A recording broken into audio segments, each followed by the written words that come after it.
Olá, pessoal, tudo bem? Na aula de hoje, a gente vai falar dos espelhos esféricos, né, das propriedades de haz de luz, a construção das imagens nos espelhos e as aplicações dos espelhos esféricos no nosso cotidiano.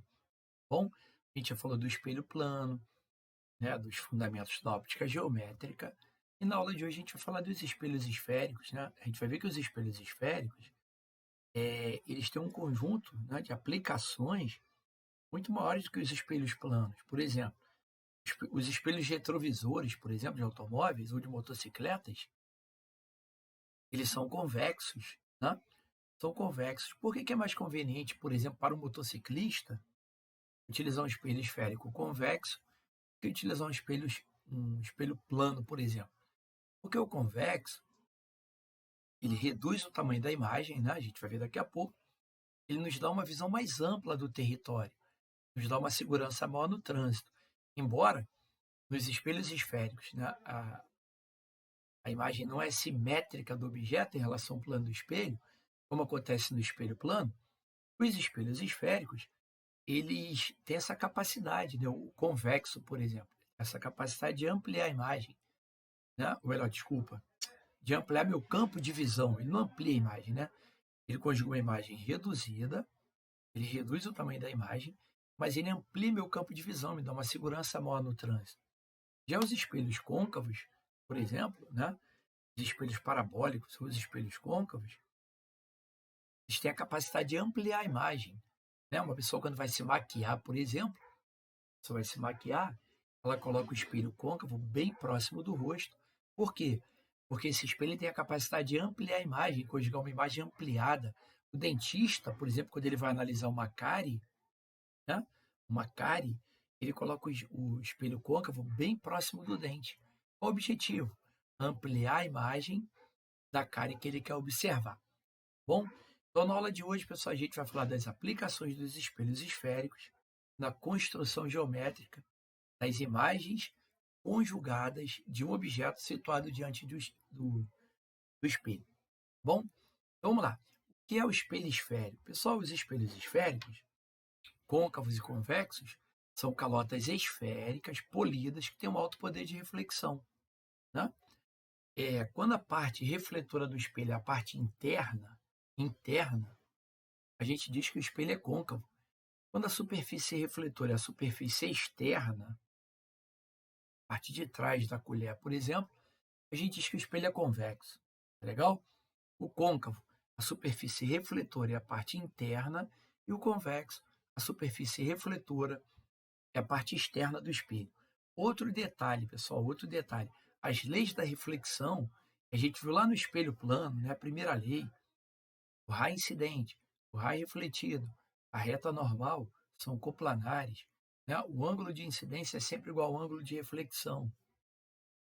As leis da reflexão que a gente viu nos espelhos planos, elas são válidas para os espelhos esféricos. Aqui no nosso desenho, eu tenho aqui um espelho convexo, né? Que eu tenho um raio de luz incidindo no espelho, olha o desenho.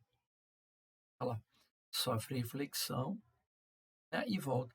No ponto onde a luz incide, eu baixo uma perpendicular, chamada reta normal. Né?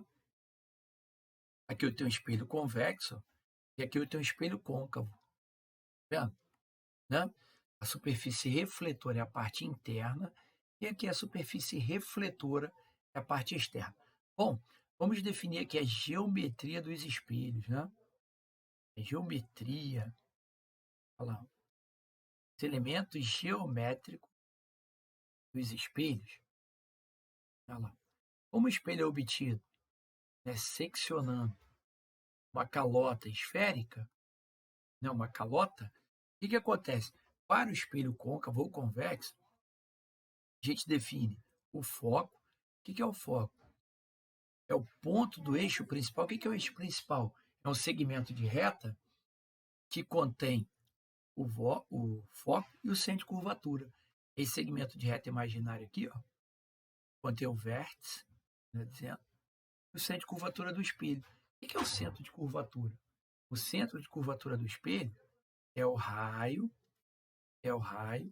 da superfície esférica que originou a calota, né? Imagina que você tinha uma esfera, você seccionou a esfera, né? E obteve essa calota esférica. O que é o centro de curvatura? É o raio da superfície esférica que originou a calota. Quem é F? É o foco do espelho. O que é o foco?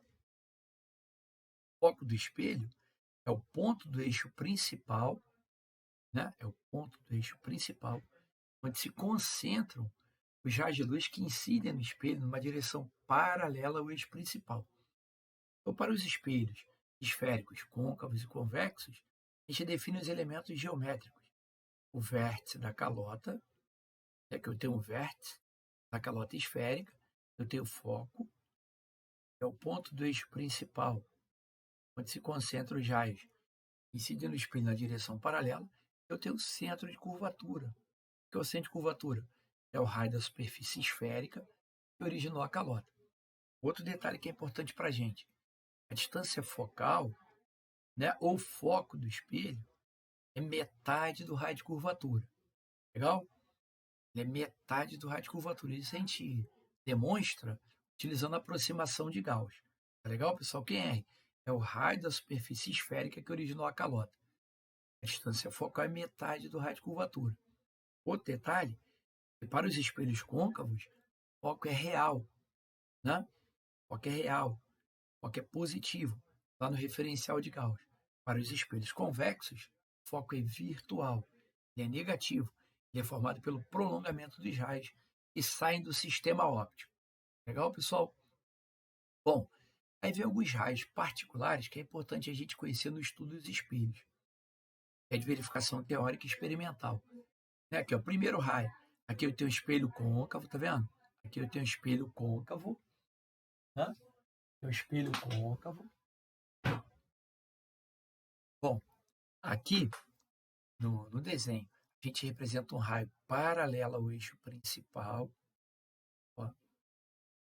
A gente comprova experimentalmente que é o eixo principal do espelho e segmento de reta. Que é o eixo principal? É o segmento de reta quanto é o vértice, né? E o centro de curvatura, ele aqui, ó, né? Que é o eixo principal do espelho. Então, a gente comprova que todo raio de luz que incide paralelamente ao eixo principal do espelho, após a reflexão no espelho, ó, ele passa pelo foco, né? Da mesma maneira, todo raio de luz que incide no espelho na direção paralela ao eixo principal reflete passando pelo foco, o princípio da reversibilidade dos raios de luz diz que todo raio de luz passa pelo foco, reflete-se numa direção paralela. Legal?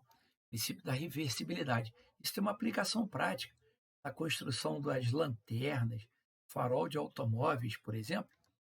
É mais conveniente a gente colocar a fonte de luz aonde? No foco do espelho. Por quê? Porque se você colocar a fonte de luz no foco, né, os raios que saem do foco emergem paralelo ao eixo principal e faz com que a lanterna ou espelho funcione em boas condições. Já no espelho convexo, né, o foco ele é determinado pelo prolongamento dos raios aqui, ó, que emergem do sistema óptico e saem do espelho. Vou traçar um raio de luz paralelo ao eixo principal, ó, paralelo. Quando ele incide no espelho, sofre reflexão, né? Prolongamento do raio passa pelo foco, ou seja, no espelho convexo, o foco é determinado pelo prolongamento dos raios emergentes, tá bom? Pessoal, só um minutinho, deixa eu fechar minha janela aqui. Só um minutinho, tá bom? Peraí.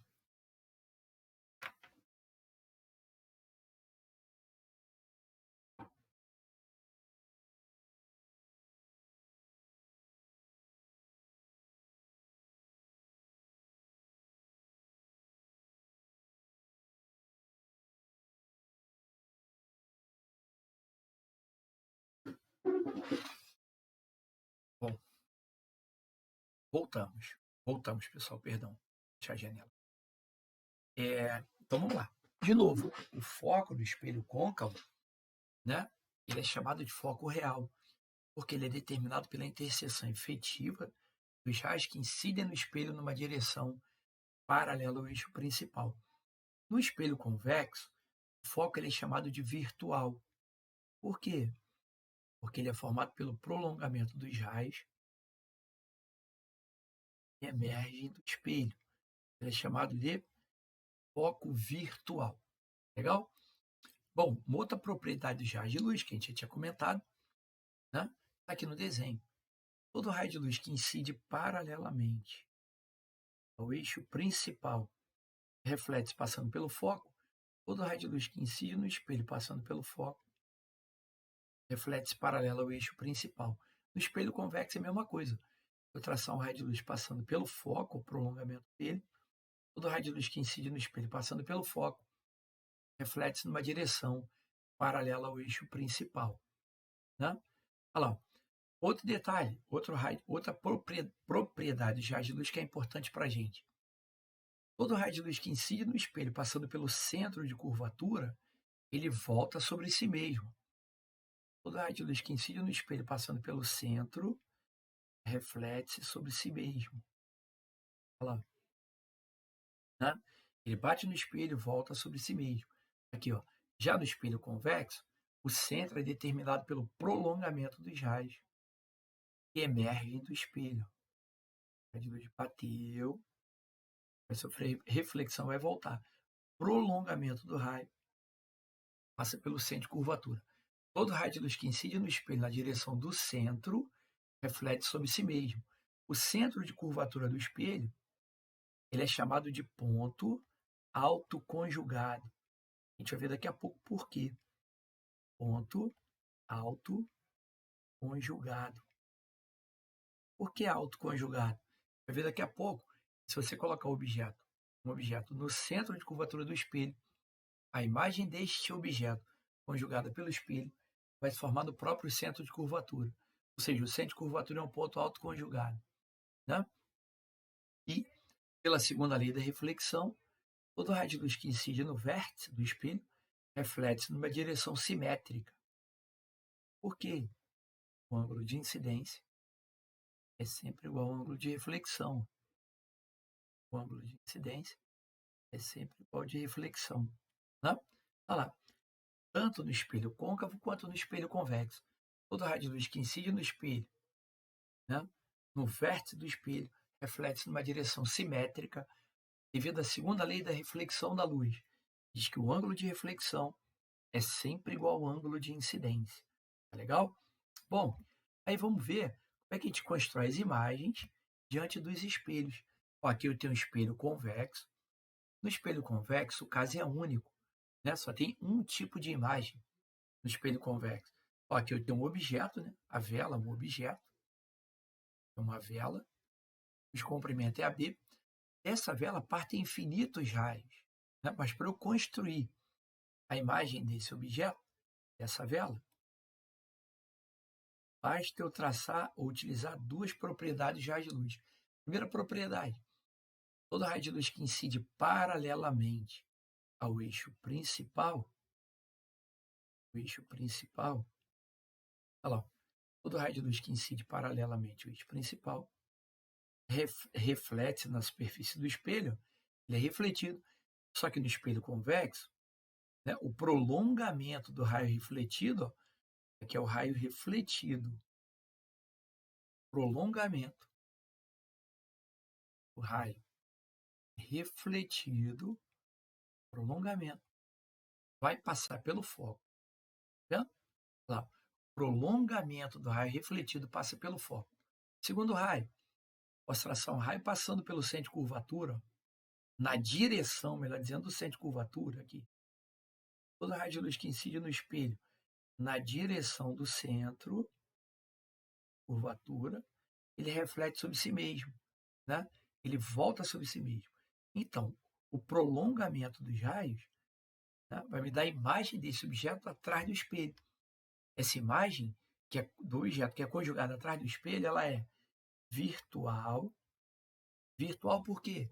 Porque ela é formada pelo prolongamento dos raios que saem do espelho. Virtual direita e menor que o objeto. Né? Virtual, direita e menor. Tá bom? E foi o que eu te falei lá no início. O espelho convexo ele só conjuga um tipo de imagem. A imagem é sempre virtual, direita e menor.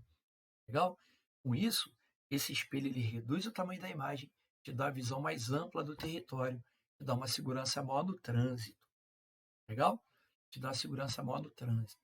Por isso que o espelho retrovisor da motocicleta, né, o espelho retrovisor de automóveis, pode ser plano ou convexo, mas é mais conveniente que ele seja convexo.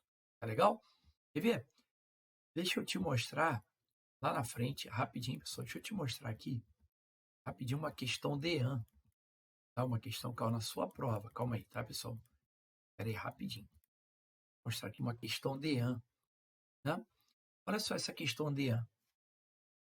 Ele diz assim: uma pessoa entra no supermercado e observa que num dos cantos existe um espelho.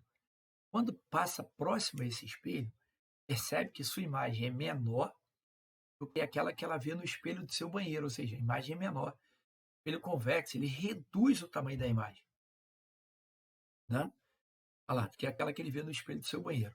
Ao chegar em casa, ela resolve fazer uma pesquisa sobre os tipos de espelho e suas imagens para tentar descobrir que tipo de espelho era aquele que foi visto no supermercado.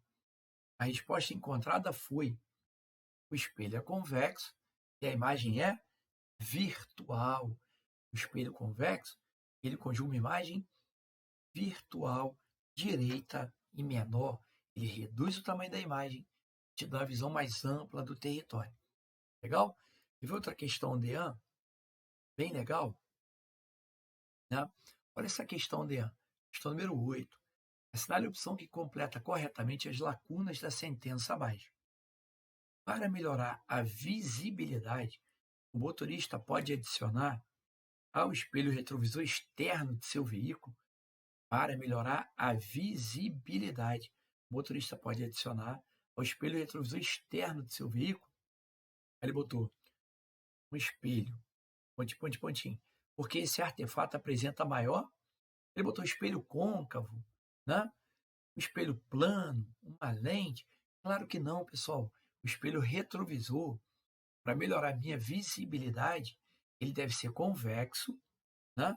Conveniente que eu utilize um espelho convexo, porque esse artefato apresenta maior campo visual. Tá legal?